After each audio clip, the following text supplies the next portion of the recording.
Hello Ranger fans, this is just a quick message before this review starts to say the content I'm going to be putting out of the next week is going to be a little bit different, and I want to know what you think. Comment, like, send me a message. I always want to improve. As you can see, I'm doing this review a bit differently to how I normally do reviews, so I hope you enjoy that as well. But it only remains to say, welcome to the Morphin Loft. Mesogog seems intent on sending the Earth back to the prehistoric age, and there's only one team of Rangers to stop him. Power Rangers Dino Thunder, with these Dino Morphers. Originally given to the original three Rangers, Connor, Ethan and Kira, these Morphers were granted to them by Haley and Dr. O, or as we know him, Tommy Oliver, one of the real original Rangers. These Morphers are powered by Dino Gems and grant each Ranger their own personal abilities. Connor gains super speed, Ethan gains armoured skin, and Kira gains a sonic scream. Now they all have morphers that look similar and can be interchanged. I know I've got this morpher on upside down, but it's just so it's easier for me to show you without having to do this the whole way through this review. So here is the Dino Morpher with the T-Rex face on. And the faceplate's really nicely linked in, it's really solid, you don't have pieces flying off, and they're easily interchangeable as well, they pull off that easily. And it's really ornate detailing wise with the silver on here and then all the way down, even underneath the faceplates actually. If you can see, underneath the faceplates it's all detailed, which isn't something you get a lot. Normally they go, oh well, if it's hidden we won't bother doing anything with it. But to actually do something with it here is a real bonus. Now what I like most about this is even though they all have the same morpher, because they've got different faceplates on, it actually changes the face shape of the morpher. Let me show you.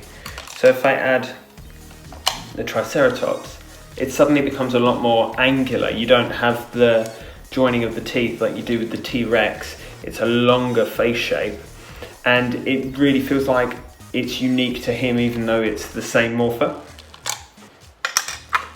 And then with Kira's it goes even longer and he gets a yellow point of the pterodactyl all the way down, which really extends it, which I think personally this is probably my favourite position of it.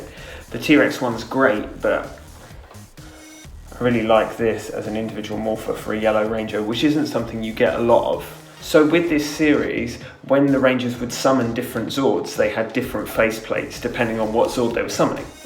Of course, they have their original Zords, which is what they focus on mainly. Now this morpher doesn't have loads of sound effects because it was just a morpher. It's not a morpher slash weapon or anything else. They used it to morph and communicate with Haley and Dr. O, and that was about it. So I'll show you these. It has three noises: an activation noise, there we go, and then it has an alarm sound,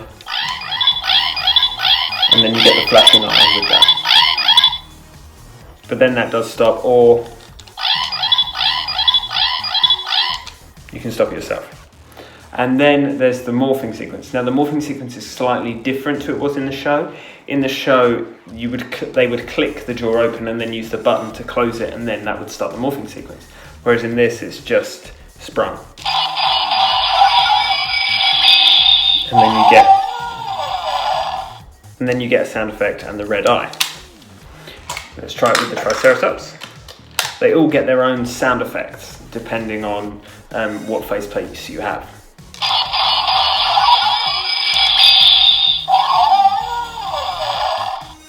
And then the Tyranno sound.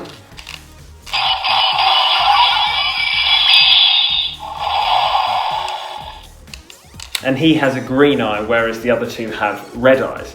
Now, I really like this morpher. My only slight issue is in the show they have silver wristbands, which they have as bracelets so they could summon the morphers, and they would just have bracelets with the gem on.